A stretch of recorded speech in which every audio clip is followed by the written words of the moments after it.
नमस्कार। जियोपॉलिटिकल तमाशा के नए एपिसोड में आप सभी का स्वागत है। उम्मीद करता हूँ आप सब लोग अच्छे होंगे। आज हम ईरान में जो इस वीक प्रोटेस्ट चले हुए हैं उसके बारे में बात करेंगे और समझने की कोशिश करेंगे कि ईरान में प्रोटेस्ट के पीछे क्या मेन रीज़न है और ईरान में जो रिजीम है अभी जो रूल कर रहा है ईरान को 1979 के रेवोल्यूशन के बाद से लेकर अब तक, उसमें क्या क्रैक दिखने लग गए हैं और वो रिजीम कोलैप्स करने वाला है। आज इस वीडियो में यही समझने की कोशिश करेंगे और अगर वो कोलैप्स कर जाता है तो उसके क्या जियोपॉलिटिकल इम्प्लीकेशंस होंगे, ये भी इस वीडियो में बात करेंगे। तो सबसे पहले प्रोटेस्ट के क्या रीजंस है, क्यों प्रोटेस्ट हो रहा है ईरान में।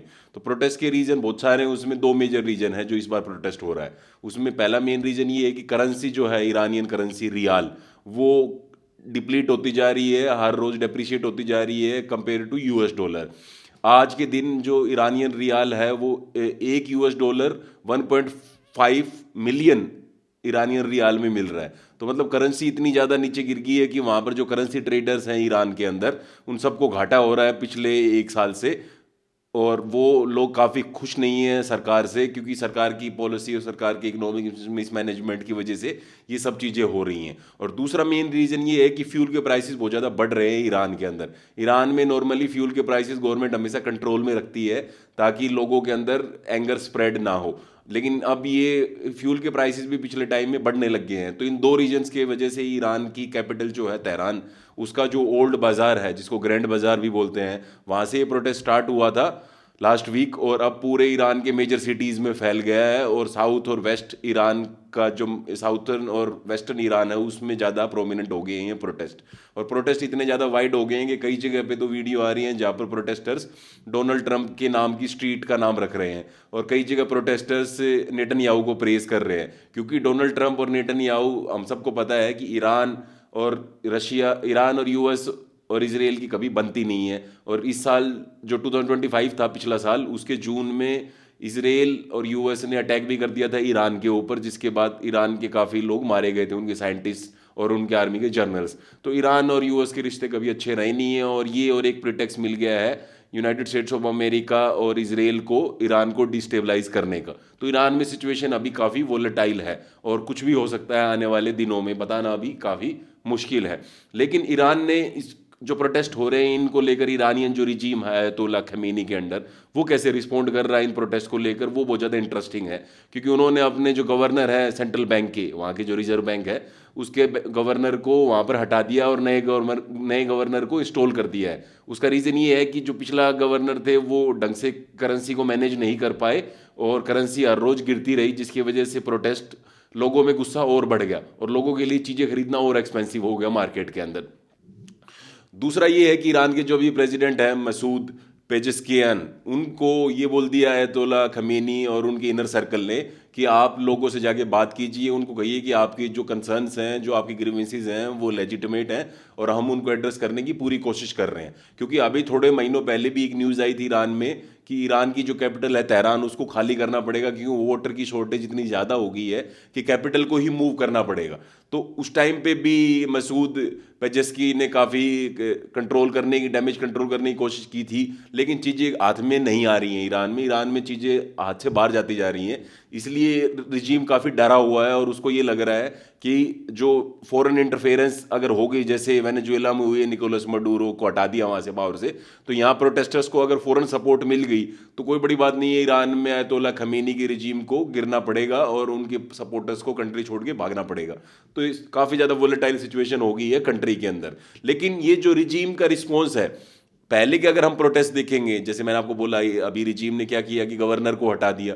दूसरा ये है कि प्रेसिडेंट काफ़ी रिस्पॉन्सिव हो गए हैं लोगों की डिमांड को लेकर, लोगों से मिल रहे हैं और मान रहे हैं कि गवर्नमेंट की कहीं ना कहीं इनएफिशिएंसीज हैं जिनकी वजह से ये सारे प्रोटेस्ट हो रहे हैं। और गवर्नमेंट जो मिसमैनेजमेंट है या करप्शन है गवर्नमेंट के अंदर, हम उसको हटाने की पूरी कोशिश कर रहे हैं। लेकिन ये रिस्पॉन्स अब पहले से बदल गया है। अगर आपको याद हो 2022 में हिजाब के अगेंस्ट प्रोटेस्ट हुआ था ईरान में, जब एक लड़की को पुलिस कस्टडी में मार दिया गया था जिसने हिजाब पहनने से मना कर दिया था। उसके बाद यूनिवर्सिटी जितनी भी ईरान में अक्रॉस सिटीज़ में जितनी भी यूनिवर्सिटीज़ हैं या कॉलेज कैंपसेस हैं, वहाँ पर मेजर प्रोटेस्ट हुए थे 2022 में। उस टाइम पे ईरानियन रिजीम ने काफ़ी ब्रूटली उन प्रोटेस्ट को क्रैकडाउन किया था। और 2009 में प्रोटेस्ट हुए थे उससे पहले जो मेजर प्रोटेस्ट थे, जो उस टाइम पे प्रेसिडेंट थे मोहम्मद अखमेनिजाद, उनको हटाने के लिए वहाँ बहुत मेजर प्रोटेस्ट हुए थे ईरान में। उस टाइम पे भी प्रोटेस्टर्स के साथ ब्रूटलिटी का यूज़ किया गया था पुलिस के द्वारा और गवर्नमेंट के द्वारा, और उन प्रोटेस्ट को सप्रेस कर दिया गया था। तो ईरान का रिस्पॉन्स अब क्यों बदल गया है? पहले वाले 2022 हिजाब प्रोटेस्ट और 2009 वाले जो प्रो डेमोक्रेसी प्रोटेस्ट थे उनके कंपैरिजन में, उसके मल्टीपल रीजंस हैं। पहला रीजन तो यही है कि इकोनॉमिक मिसमैनेजमेंट और सैंक्शंस इतने ज़्यादा लग गए हैं। पहले क्या था, ईरान की अमेरिका के साथ डील हो गई थी 2015 में जब वो ओबामा साहब पावर में थे, तो ईरान के ऊपर सैंक्शंस हटा दिए गए थे और एक न्यूक्लियर डील हो गई थी जिसके अंडर ये था कि ईरान न्यूक्लियर वेपन नहीं बनाएगा। उसके बदले में जितने भी वेस्टर्न कंट्रीज़ हैं, यूरोपियन यूनियन की कंट्रीज़ लगा लो या अमेरिका लगा लो, उन्होंने जो सैंक्शंस लगा रखे ईरान पे, वो सारे के सारे सैंक्शंस हटा लेंगे इस कंडीशन पे कि ईरान न्यूक्लियर बॉम्ब नहीं बनाएगा। तो वो डील से ट्रंप साहब ने पुल आउट कर लिया था 2018 में। तो जब से ट्रंप साहब ने पुल आउट किया तब से ईरान की इकोनॉमी फ्री फॉल में है, क्योंकि ईरान के ऊपर अमेरिका ने फिर से सैंक्शन लगा दिए, और अभी लास्ट ईयर तो यूनाइटेड नेशंस ने फिर से सैंक्शन लगा दिए, जो बाकी कंट्रीज थी जिन्होंने ये कहा था कि हम ईरान और अमेरिका में बात करवाएंगे और कोशिश करेंगे इस डील को फिर से पेपर पे लाने की, तो वो चीज़ें नहीं हो पाई। और अब ईरान के ऊपर मेजर सारी कंट्रीज ने सैंक्शन लगा रखे हैं, और पिछले साल वॉर होने के बाद और सिचुएशन खराब होगी ईरान के अंदर।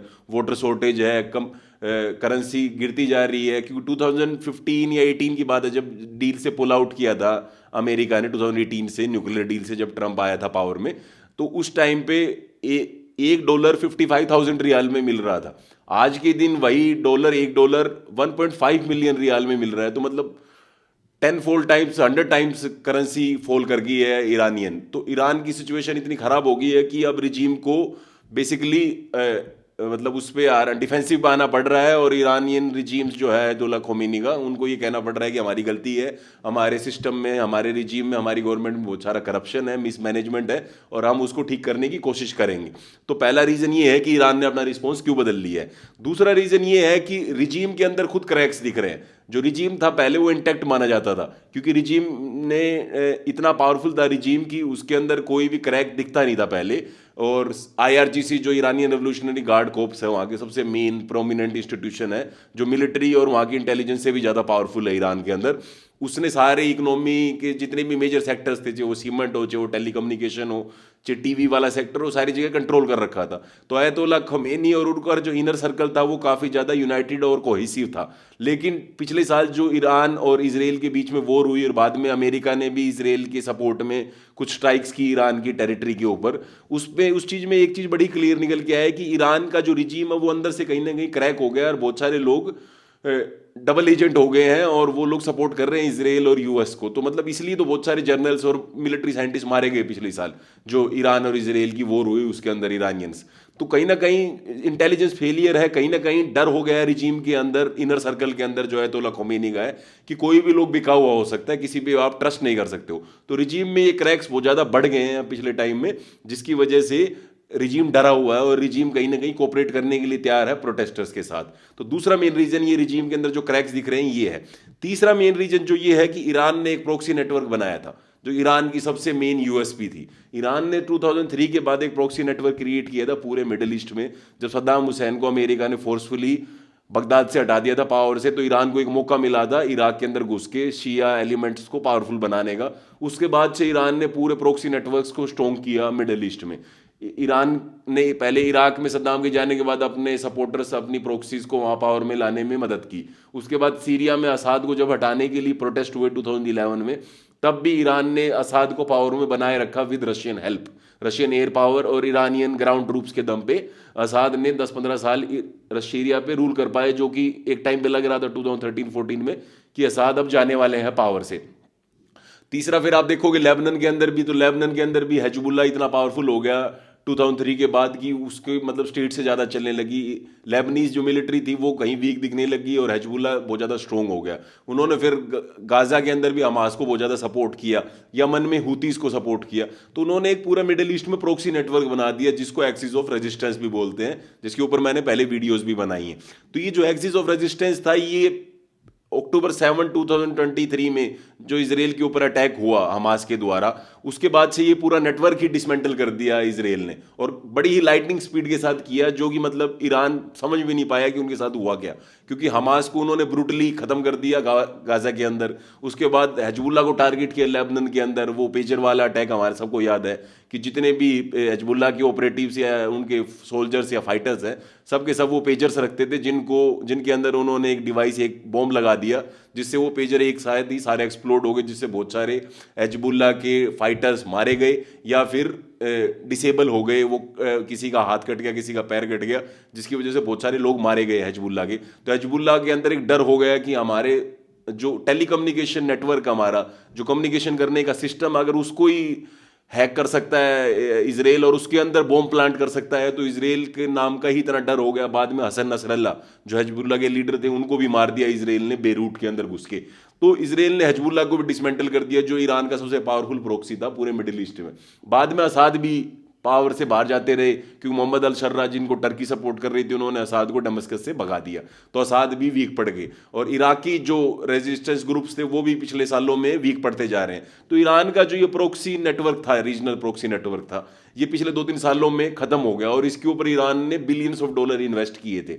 और आज भी प्रोटेस्टर 2022 वाला प्रोटेस्ट उठा लो या उसके बाद 2023 में भी प्रोटेस्ट हुए थे, और अब वाले प्रोटेस्ट, उसमें प्रोटेस्टर्स ये चिल्ला रहे हैं death to Hezbollah, death to Hamas, death to Assad. मतलब अब लोग परेशान इतने हो गए हैं कि हमारी कंट्री में इकोनॉमिक मिसमैनेजमेंट इतना है, करप्शन इतना है, इन्फ्लेशन इतना है, फूड स्केर्सिटी इतनी है, वोटर है नहीं कैपिटल के अंदर कंट्री की, तो आप लोग सपोर्ट कर रहे हो प्रोक्सी नेटवर्क्स को, वहां पर बिलियंस ऑफ डॉलर इन्वेस्ट कर रहे हो, जबकि आपको पैसा लगाना चाहिए कंट्री की नीड्स के ऊपर, लोगों का ध्यान रखना चाहिए। जो कंट्री के लोग तो भूखे मर रहे हैं, आप फॉरेन में जाके वोर खेल रहे हो इजराइल और यूएस के साथ।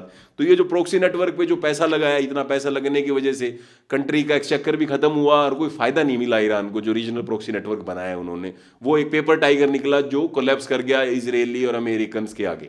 जब जरूरत पड़ी उसकी, तब वो काम नहीं कर पाया। तो ये 3-4 मेन रीजन है जिसकी वजह से अब ईरानियन रजीम कमजोर दिखने लग गया है। वरना ये वही ईरानियन रजीम है जिससे पूरी दुनिया डरती थी एक टाइम पे। आयतोल्ला खोमेनी की इतनी पावर थी कि वो पूरा मिडिल ईस्ट की मेजर कैपिटल, चाहे वो बगदाद हो, चाहे वो बेरूट हो, चाहे वो दमिश्क हो, इवन सन्ना हो यमन के अंदर, इनको चलाते थे वो। उनके एक मेजर जनरल भी थे जो उनके पूरे इस नेटवर्क को खड़ा करने में जिन्होंने रोल प्ले किया था, कसीम सुलेमानी। तो कसीम सुलेमानी से पूरा मिडिल ईस्ट डरता था। आज मिडिल ईस्ट में उनकी इतनी पावर रही नहीं है ईरानियंस की, क्योंकि ईरानियंस का नेटवर्क कोलैप्स करके आया और सबको पता लग गया है, यूएई वालों को, कतारियों को, टर्की वालों को, या इवन सऊदीज को या इसराइलियों को, कि अभी इतने स्ट्रॉन्ग है नहीं, और न्यूक्लियर बॉम्ब भी वो नहीं बना पा रहे हैं, इतने साल से लगे हुए हैं, जिसकी वजह से उनके ऊपर सैंक्शंस भी लगे हुए हैं। तो ईरान चारों तरफ से घिरा हुआ है। लेकिन अब इन प्रोटेस्ट का ग्लोबल रिएक्शन क्या है? इजराइल और यूएस तो खुश है कि ईरान के अंदर और इंस्टेबिलिटी आ गई है, और ईरान का रिजीम अगर कोलैप्स करता है, ईरान वाला जो रिजीम अगर कोलैप्स करता है, तो उसमें सबसे ज़्यादा फायदा यूएस और इजराइल को होना है, क्योंकि फिर वो अपने प्रोक्सीज को तेहरान में पावर में बिठाने में कामयाब रहेंगे। जैसे 1979 से पहले यूएस सपोर्टेड रिजीम ही रूल कर रहा था ईरान को, मोहम्मद रेजा पहलवी। तो उनके बेटे रेजा पहलवी अभी भी कोशिश कर रहे हैं कि वो फिर से ईरान की रूलर बन जाए। तो ईरान में अगर रिजीम कोलैप्स करता है, तो अमेरिकन सपोर्टेड या अमेरिकन पपेट गवर्नमेंट आके फिर से पावर में आ सकती है। यही इजराइल चाहता है। लेकिन रशिया और चाइना बहुत ज़्यादा कंसर्न है, क्योंकि रशिया को अभी यूक्रेन वॉर के अंदर सबसे ज़्यादा ड्रोन्स प्रोवाइड किए ईरान ने। तो ईरान एक मेजर सप्लायर था। ऊपर से रशिया और ईरान की सिविल न्यूक्लियर के मामले में बहुत ज़्यादा कोऑपरेशन है। तो रशिया के लिए ईरान में स्टेबिलिटी होना बहुत ज़्यादा ज़रूरी है, क्योंकि अगर ईरान में इंस्टेबिलिटी आएगी तो पूरे सेंट्रल एशिया के, ईरान सेंट्रल एशिया का ही पार्ट है, एक तरह से एक्सटेंडेड पार्ट है। तो ईरान में अगर इंस्टेबिलिटी आती है तो पूरे सेंट्रल एशिया में इंस्टेबिलिटी आती है, जो कि रशिया का बैकयार्ड है। वहीं बात करें चाइना की, तो चाइना ने बिलियंस ऑफ डॉलर इन्वेस्ट कर रखे हैं अपने सी पैक कॉरिडोर की तरह, जैसे उन्होंने पाकिस्तान में कर रखे हैं, वैसे ईरान में कर रखे। ईरान का मेजर ऑयल इंपोर्टर भी है चाइना। तो चाइना को ये डर लग रहा है कि अगर ये रिजीम यहाँ कोलैप्स करता है, तो जो यूएस फ्रेंडली रिजीम आएगा उसके साथ चाइना की इतनी अच्छी पटेगी नहीं। तो चाइना को बहुत ज़्यादा दिक्कत हो रही है। और वेनेजुएला से जैसे वहाँ से भगाया है चाइना को, वैसे अगर चाइना ईरान से भी बाहर हो जाता है तो चाइना के लिए काफ़ी ज़्यादा कंसर्निंग है ये चीज़ें। तो मिक्स रिएक्शन आ रहा है। रशिया और चाइना कंसर्न्ड है कि रिजीम कहीं कोलैप्स ना कर जाए, और यूएस और इजराइल थ्रेटन कर रहे हैं कि अगर आपने प्रोटेस्टर्स के ऊपर गोली चलाई तो हम प्रोटेस्टर्स की सपोर्ट में एयर स्ट्राइक फिर से कर सकते हैं, जो पिछले साल जून में हमने की थी ईरानियन टेरिटरी के ऊपर। तो काफ़ी कॉम्प्लेक्स सिचुएशन हो गई है, और आने वाले टाइम में देखना होगा कि क्या होता है। लेकिन इसमें इंडिया कहाँ है और इंडिया का क्या स्टेक है? इंडिया का तो बहुत ज़्यादा स्टेक है ईरान के अंदर, क्योंकि इंडिया वेनेजुएला तो इंडिया से बहुत ज़्यादा दूर है, लेकिन ईरान तो बिल्कुल ही हमारा नेबर है, एक्सटेंडेड नेबरहुड ही है हमारा, कोई ज़्यादा दूर नहीं है हमसे। और ईरान में अगर इंस्टेबिलिटी आती है तो वो हमारे लिए कंसर्निंग है। और इंडिया ने अभी एडवाइजरी भी जारी कर दी है अपने लोगों के लिए जो ईरान में रह रहे हैं। इंडिया के बहुत सारे स्टूडेंट्स मेडिकल की पढ़ाई करने के लिए भी ईरान में जाते हैं, और बहुत सारे ट्रेडर्स भी जाते हैं ईरान में ट्रेड करने के लिए। तो उनके लिए एडवाइजरी जारी कर दी है इंडिया की फॉरेन मिनिस्ट्री ने, कि अगर कोई ज़रूरी काम ना हो तो ईरान के अंदर ना जाए।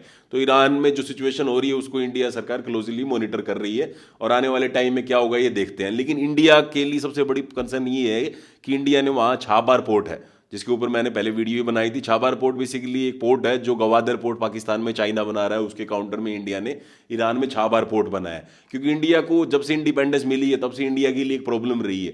इंडिया को अगर सेंट्रल एशिया से ट्रेड करना है, अफगानिस्तान से ट्रेड करना है, तो पाकिस्तान के रूट के थ्रू जाना पड़ेगा, और पाकिस्तान हमारे को कभी भी लैंड कॉरिडोर देता नहीं है ट्रेड करने के लिए। तो इंडिया ने एक ये बाईपास बनाया था जो पाकिस्तान ने इंडिया के वेस्ट साइड से ट्रेड को रोक रखा है, उसके लिए बाईपास था ये छाबार पोर्ट। अब लास्ट ईयर 2025 के सितंबर में ट्रंप साहब ने इंडिया की छाबार पोर्ट के ऊपर सैंक्शंस लगा दिए थे, कि इंडिया को जो वेवर दे रखे थे हमने सैंक्शंस के ऊपर, क्योंकि ईरान के ऊपर अमेरिका ने सैंक्शन लगा रखे हैं उनके पेट्रोकेमिकल सेक्टर पे, उनके सारे सेक्टर्स के ऊपर। तो ईरान के अंदर जो इंडिया इन्वेस्टमेंट कर रहा था वो इंडिया काफ़ी सालों से कर रहा है। तो 2018 में जब ट्रंप ने सैंक्शंस लगाए थे ईरान के ऊपर और न्यूक्लियर डील से पुल आउट कर लिया था, तो उस टाइम पे इंडिया के छाबार पोर्ट को सैंक्शन वेवर दे दिया था इस कंडीशन पे, क्योंकि अफगानिस्तान के लिए बहुत इंपॉर्टेंट है ये छाबार पोर्ट। क्योंकि छाबार पोर्ट से लेकर एक रेलवे लाइन बनाई गई है जो अफगानिस्तान बॉर्डर तक जाती है, और उस टाइम पे अफगानिस्तान में यूएस सपोर्टेड रिजीम था। तो अफगानिस्तान में स्टेबिलिटी लाने के लिए बहुत इंपॉर्टेंट था इंडिया को, अगर कोई भी अपना गुड्स या वीट या कुछ भी सप्लाई करनी है अफगानिस्तान में, या कोई भी ट्रेड करना अफगानिस्तान के, तो ये छाबार पोर्ट उसमें बहुत ज़्यादा काम आता था, इसलिए सैंक्शन वेवर दे रखा था। लेकिन ये सैंक्शन वेवर हटाने के लिए पिछले साल सितंबर में ट्रंप साहब ने कह दिया, लेकिन बाद में उसको 6 मंथ का एक्सटेंशन मिल गया कि 6 महीने और आप इस पोर्ट को यूज़ कर सकते हो। तो इंडिया का जो छाबार पोर्ट है ये बहुत इंपॉर्टेंट इन्वेस्टमेंट है इंडिया की, और इंडिया के लिए गेटवे है सेंट्रल एशिया और रशिया जाने के लिए, पाकिस्तान से बाईपास करके। तो छाबार पोर्ट में अगर कहीं ईरान का रिजीम डिस्टेबल होता है तो छाबार पोर्ट में जो हमारी इन्वेस्टमेंट है वो कहीं ना कहीं फंस ना जाए। क्योंकि अगर इंस्टेबिलिटी आती है ईरान के अंदर और एक सिविल वॉर वाली सिचुएशन होती है, या फिर अमेरिकन गवर्नमेंट जो आती है इस गवर्नमेंट के गिरने के बाद, उसके बाद इंसर्जेंसी स्टार्ट हो जाती है ईरान के अंदर, तो वो हमारे जो इन्वेस्टमेंट कर रखी छाबार पोर्ट में या फिर रेलवे में जो अफगानिस्तान तक जाती है वो बहुत ज़्यादा कंसर्निंग हो जाएगी। क्योंकि अभी अफगानिस्तान और पाकिस्तान के रिश्ते भी खराब हो गए तालिबान के साथ। तालिबान के विदेश मंत्री जब इंडिया में आए थे उसके बाद से तालिबान और पाकिस्तान में लड़ाई चली हुई है, बॉर्डर वॉर। तो उसके बाद इन दोनों कंट्रीज के बीच में ट्रेड भी बंद हो गया है, क्योंकि पाकिस्तान ये चाहता है कि चाहे अफगानिस्तान के साथ ट्रेड बंद करके, उनको लैंडलॉक कंट्री है क्योंकि अफगानिस्तान, तो उनको प्रेशराइज किया जाए अपने टर्म्स पे लाने के लिए। लेकिन अफगानिस्तान को एक बात पता है कि इंडिया और ईरान जैसी कंट्रीज उनकी हेल्प करेंगी, तो छाबार पोर्ट उनके लिए एक बेटर ऑल्टरनेटिव है जिससे वो ट्रेड कर पा रहे हैं इंडिया के साथ। इंडिया बहुत सारी वीट शिपमेंट भेजता है अफगानिस्तान में छाबार पोर्ट के थ्रू, और अफगानिस्तान की स्टेबिलिटी इंडिया के लिए बहुत ज़्यादा ज़रूरी है। तो छाबार पोर्ट एक ये मेन नेक्सस है, एक मेन लिंक है इंडिया के ट्रेड के लिए, जो कि इंडिया को करना है सेंट्रल एशिया के साथ या फिर अफगानिस्तान के साथ। तो इसलिए छाबार पोर्ट बहुत ज़्यादा important investment, geo strategic investment हो जाती है इंडिया की ईरान के अंदर। तो ईरान में जो कुछ भी हो रहा है वो कंसर्निंग है। अब देखते हैं आगे प्रोटेस्ट कैसे बढ़ते हैं। हम यही चाहेंगे कि प्रोटेस्टर्स की जो भी डिमांड है वो ईरानियन गवर्नमेंट पूरी करे और स्टेबिलिटी लाने की कोशिश करे कंट्री के अंदर। और ये जो मिसमैनेजमेंट चल रहा है इसके लिए जो रिस्पॉन्सिबल लोग हैं उनको पनिश किया जाए, ताकि ईरानियन लोगों का उनकी गवर्नमेंट के ऊपर एक विश्वास बढ़े। क्योंकि ईरानियंस बहुत सालों से सफ़र कर रहे हैं, जो ईरान और यूएस के बीच में वॉर चली हुई है, ये यूएस के सिटीजन और ईरान के सिटीजनों के बीच में वॉर नहीं है, ये ईरानियन रिजीम के बीच में और अमेरिकन के बीच में वॉर है। तो इसमें कॉमन आदमी बेकार में पिस रहा है, जिनका कोई लेना देना नहीं है इस वॉर से। तो उनको इस इकोनॉमिक मिसमैनेजमेंट से पीछा छुड़ाना चाहिए, और जो करप्शन है कंट्री के अंदर उसको ईरानियन रिजीम को काउंटर करना चाहिए, और आयतुल्लाह खोमेनी को सख्त एक्शन लेना चाहिए ईरान के अंदर, जिसकी वजह से स्टेबिलिटी फिर से रिस्टोर की जा सके और लोगों का, इन्वेस्टर्स का ईरान के अंदर कॉन्फिडेंस फिर से बूस्ट हो। Thank you.